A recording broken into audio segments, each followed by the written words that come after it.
Hi there, Jesse here with eTrailer. Today we'll be taking a look at, and I'll show you how to install the B&W Turnoverball Gooseneck Hitch on our 2023 Ford F250. If you have a gooseneck trailer and your truck didn't come factory prepped with a gooseneck hitch already, this is a great kit to look at. One of the really nice things is when you're not towing your trailer, you're able to have the entire storage space of your bed with this nice feature of being able to turn the ball over and store it like that. That's going to keep a nice flat surface back here on the bed, and also you won't have a big hole here.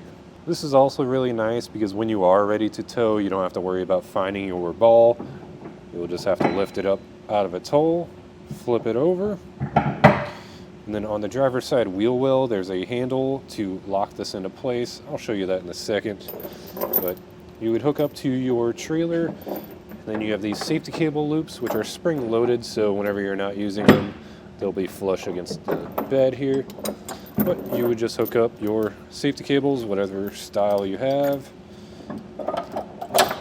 and then you're ready to hit the road.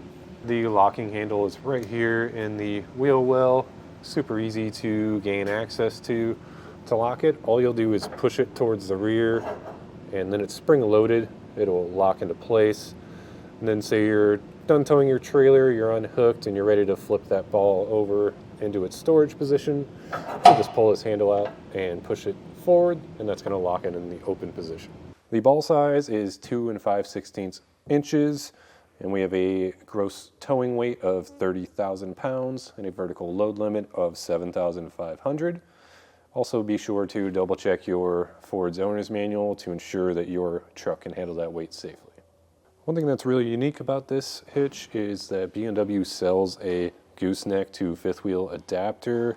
And what that means is it's basically just a fifth wheel that you'll slot down into your gooseneck hole here. So that just really opens up a lot of possibilities. Maybe you're planning on towing multiple trailers, or you just maybe will purchase a fifth wheel in the future.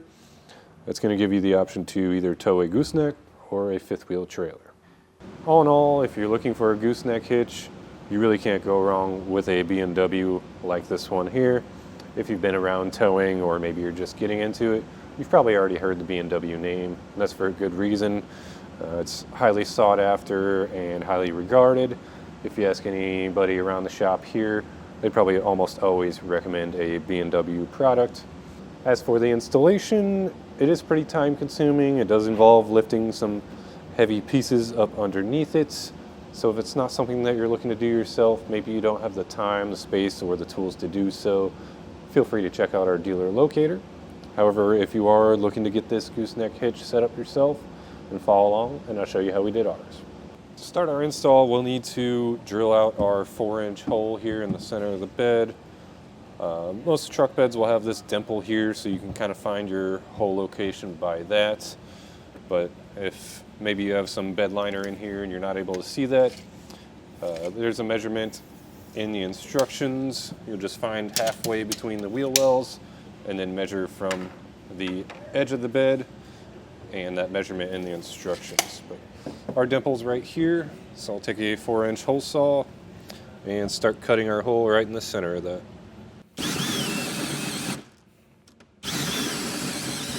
And we got that hole cut out. I'll just come in with a file and clean those up so the edges aren't as sharp, and then vacuum up the metal shavings. Now we need to get underneath the truck and get some things out of our way. I've already taken the spare down and put that aside. We're also going to remove this heat shield here. Should just be 2 13mm nuts holding it up.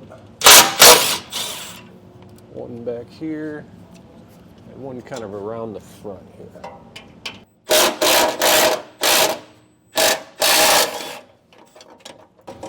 Just take that off and set that aside. We're also going to remove this, or just drop this exhaust hanger down. There's 2 10mm bolts on both sides.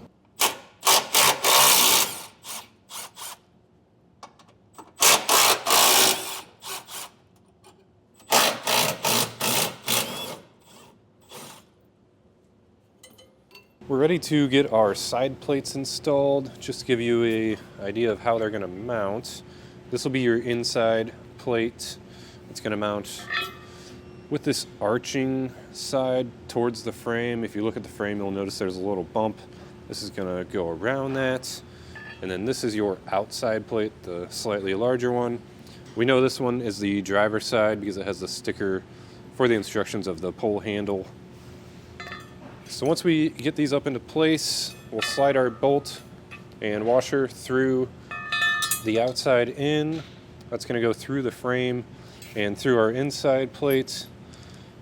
Once it's through the inside plate, we'll throw a washer on and a lock washer and then a nut.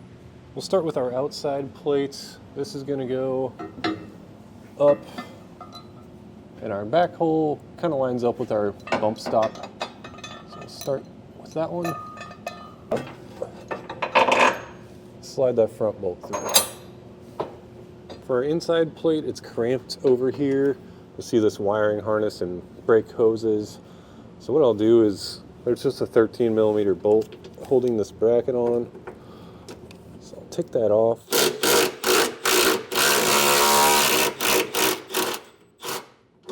And that's going to give us a little bit more room. Looks like there's another 13mm in the front. Might help to pop this out of its spot.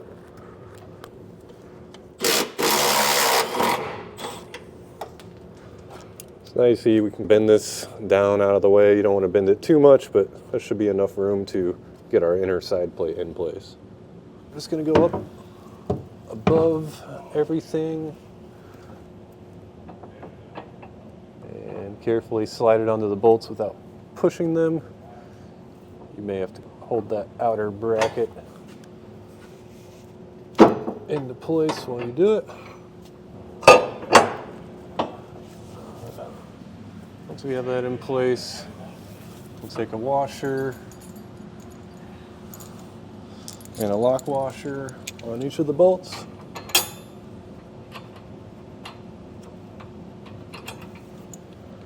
And spin our nut on.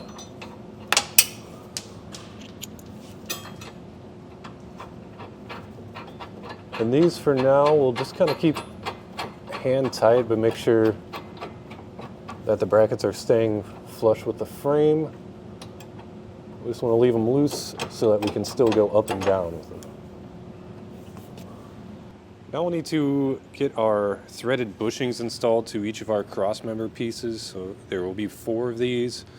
You'll want it facing this way, and then line up the notch. Try to get that as centered as possible by hand. And we'll take, I just grabbed an 18mm socket. Anything that fits over it will work, and we'll tap that in.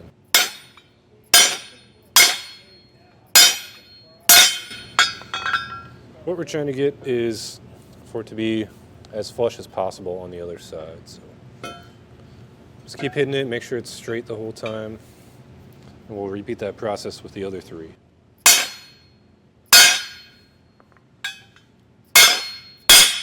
Now I think it helps to just lay out our crossmember pieces to get it straight where they're going to end up.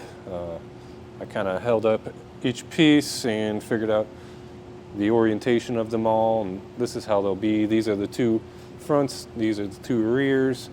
So we'll lift these up above our frame, and then to start we'll take our flange bolt here that has the Loctite pre-applied, and we're going to thread it into that bushing that we just hammered in there. I'm lifting the passenger rear up into place. It's just going to slide over our exhaust, over the frame and our side brackets. And we'll get that bushing lined up with our hole. And loosely thread that in for now. Then we'll get the rest of our pieces up into place.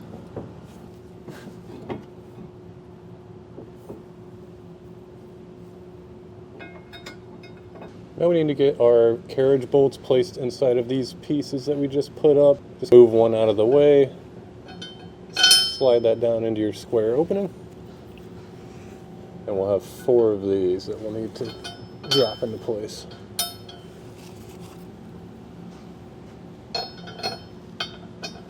To install our front crossmember brace for now, The rear one will install the same way, but we're going to get our center section in place before we install the rear. So this center section, we're just going to use these 2 holes here. And it's kind of tricky to get everything lined up. Usually I'll start with 1 carriage bolt and then try to get the second one to drop down my hole. Slide a washer on. You'll have to hold that with your thumb. Slide your lock washer or split washer on and top it off with a nut.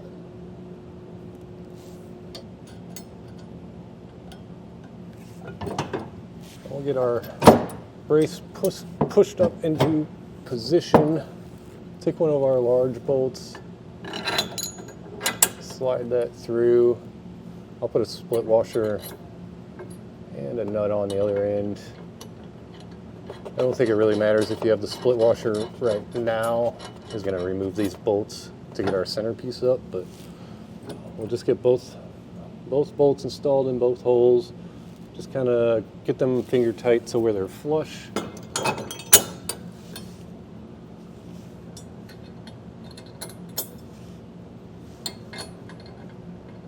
And we'll come in with a 3/4 inch socket. We're going to tighten these nuts down and watch your split washer. We want to make sure we tighten them down until that split washer is flattened out.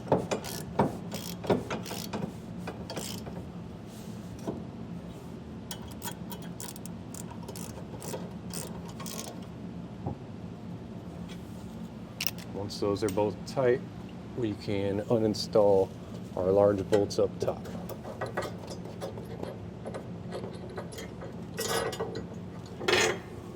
Before we lift our centerpiece into place, we'll have to attach our handle bracket. We know this is going to end up on the driver's side, and we want this end facing out. So slide it over. Then from the bottom up, slide one of your carriage bolts down and put a nut. And do that with the other hole.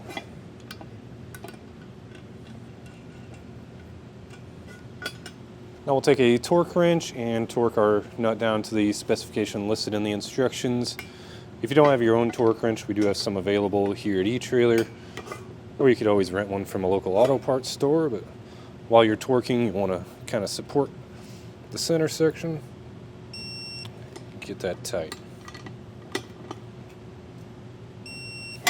Now we're ready to lift our centerpiece into place.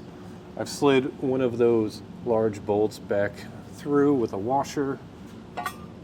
So we'll just lift up. I'd recommend going driver's side up first to get over all that wiring. Then get it lined up with the hole. And I'll have to support it and then go on the front side and push that bolt through. Once you get that bolt pushed through, just take your lock washer and your nut and get those loosely threaded for now. Now for this passenger side hole, the bolt's actually going to go from the inside out to help and make space. I just kind of pushed our handle and locked it in the open position. So just slide just the bolts through, and on the other side we'll throw a washer and a split washer and a nut.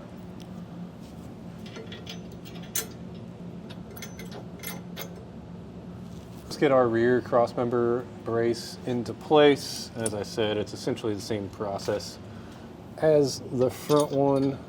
Just get your carriage bolts lined up and drop down. And get your hardware on. The only difference being is we're not going to install those 2 top bolts. We're just going to kind of hold it up into place and get these tightened down. Now for our upper bolts on this rear brace, they're actually going to go from the front to the back. So just get that lined up, just the bolts. And whenever you push the bolt all the way through, you'll probably have this frame rail support in the way, so I just push the bolt the other way until I can get the nut on there. And then we'll get that just loosely hand tight for now.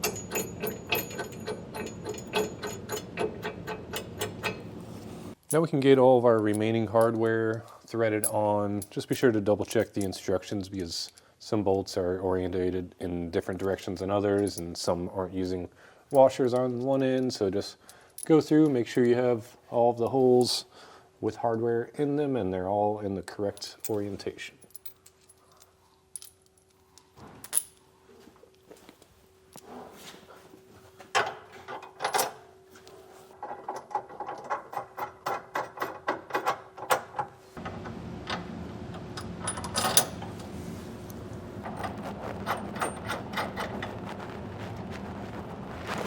Get some way to lift up our entire assembly from above. Usually we'll just use some jack stands or a piece of metal like this, or you can even use a jack handle across here and that's fine. Then you just drape your ratchet strap around, get the hook ends hooked up underneath the ball here, and then as you're lifting it up, you'll just want to make sure you're as centered as possible. But once we have it lifted up, we can get back underneath the truck and start to tighten everything down. We will tighten down our 4 bolts in our center section. These are the larger bolts. They're going to be 15/16. So we'll get those nice and tight.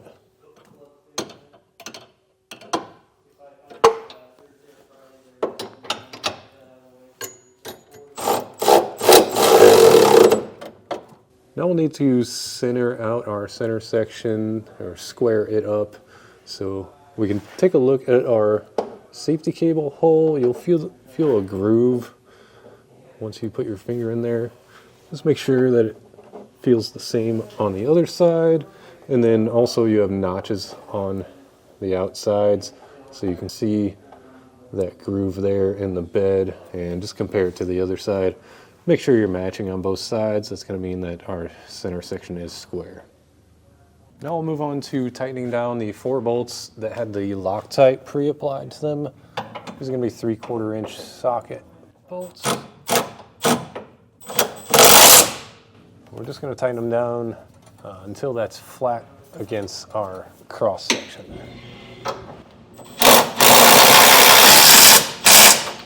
Next, we'll tighten down our outside side plates. So once again, a 3/4 inch socket, and you may need to get a wrench on the top.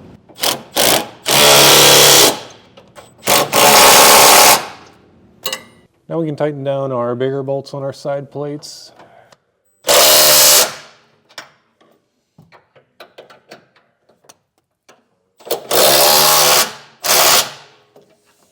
And we'll tighten down our 4 bolts holding our center section to our cross brackets.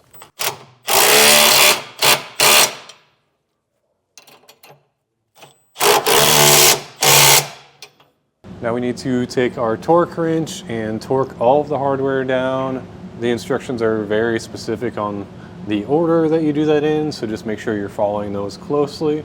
But just go through and make sure you get everything torqued down.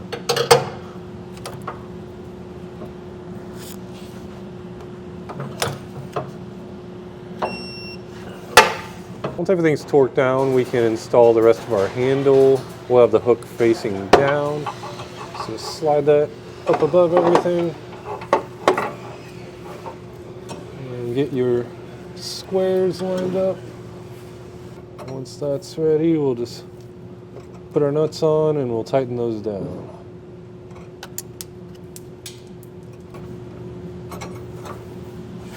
We'll tighten these down with a 13mm socket. At this point, you can undo your ratchet strap and take your lift mechanism down. Now we'll need to, from underneath these 2 holes, we have 2 holes on each side. These are for our safety cable loops, and we'll have to drill holes through our bed for that. So since we have some angles that we're going to be drilling on, I really recommend having a center punch and just try to find center there, as close as you can get. That center punch is just going to help us grip on since we're at an angle. But we'll start with a pilot hole, just a small drill bit.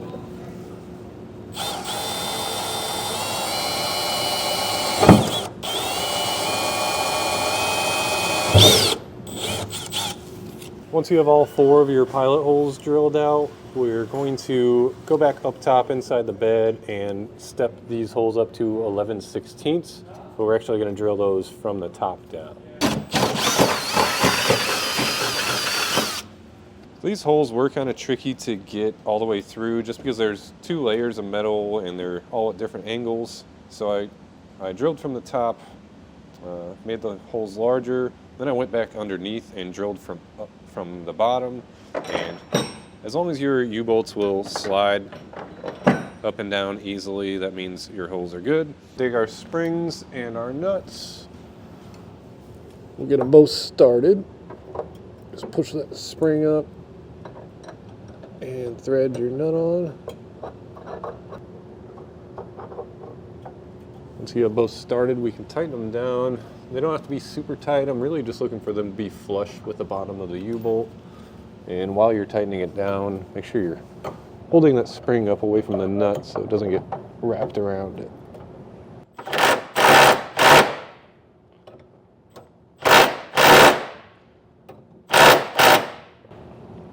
That's a 15/16 socket.